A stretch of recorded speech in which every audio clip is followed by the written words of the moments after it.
U.S. stocks are drifting to begin what could be a quiet stretch following several weeks of gains.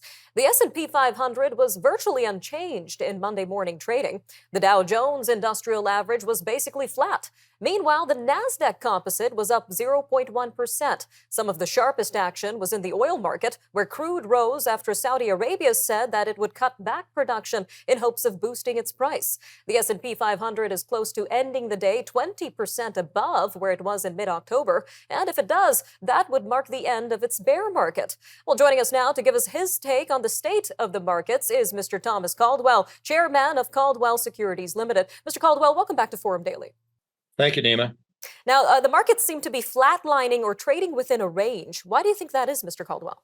Well, the range has been almost 6 months. It's been moving up and down within this narrow band. But if you look at the background, there's degrees of uncertainty. There's the Ukrainian situation. How's that going to work out? Is that war going to end? Whatever.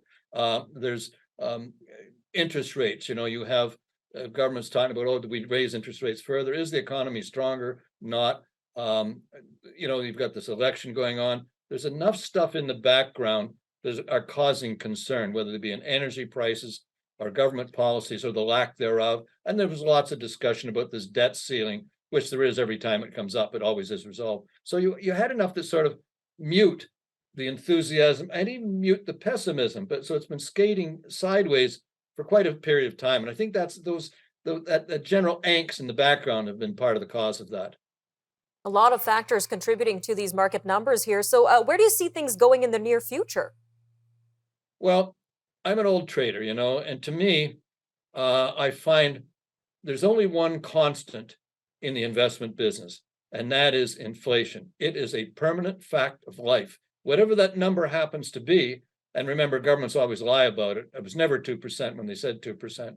So in my opinion, the only way I can protect my clients and myself from inflation is owning stuff, whether that be real estate, whether it be a house, and whether it be equity. So I tend to lean to the equity side. So when I have long, flat, dry periods, I see that as an opportunity to mobilize capital and position for the next uplift. Again, as you probably note, I have some white hair. Well, I have all white hair. I don't have anything else but white hair. But when I came into the investment business, the Dow was at 600. It's now at what, 33, 34,000. So that means every downdraft was an opportunity. Every flat period was an opportunity. So I just see it as an opportunity to position for the next uplift. And that is going to come at some point in time here.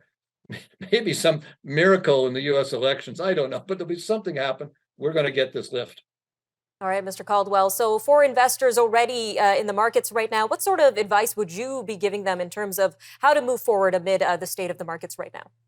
Well, if you're in the market already, always people say, I'll deploy cash, but most people are invested already. I would, one of our old traders used to say, don't get faked out and don't get faked in. If you're in the market, if you like the stuff you're doing, just ride with it.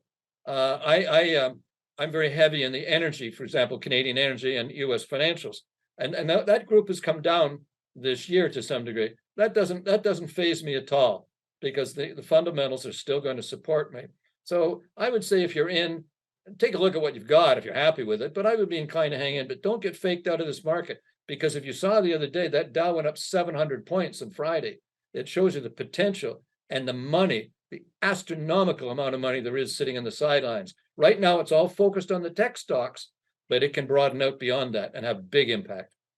All right, Mr. Caldwell. Now, as you mentioned, south of our border, we have an election that the U.S. is preparing for, the 2024 election. What are your thoughts on this upcoming election and how it might impact the markets moving forward?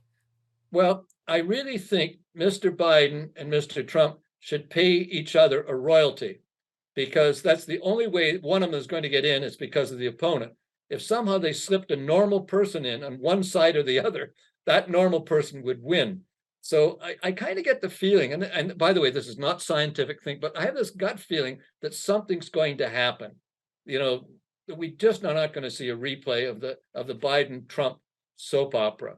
I think it would be good to see someone else or some two else in there to get to a period of calm and building and sanity type of thing. So it'll be interesting to see. But between now and then, we're going to have all the rhetoric, Mr. Trump attacking everybody in sight. and Mr. Biden, pretending he has all his marbles. So but frankly, they are equal dependent on each other. They're codependent. I don't know any other candidates who are going to have a chance at it yet, but I get the feeling something's going to happen, whether somebody has a stroke or a heart attack or falls down the stairs. But you'd like to see relief that we're not going to have same old, same old. But let me put it this way: nobody likes Trump. Trump is a very, very unpleasant personality. He's whatever. There's all kinds of words you can use. But he wasn't a bad president, and he deregulated. He created a lot of jobs. And by the same token, Biden hasn't been that bad as a president either. Both of them are spending money like drunken sailors. That has got to stop. They've got to get to some fiscal sanity. But so we're going to have the same soap opera for the next couple of months. But I have this nagging feeling something different is going to happen. Definitely something to keep our eyes on. Mr. Caldwell, thank you again for joining us today on Forum Daily.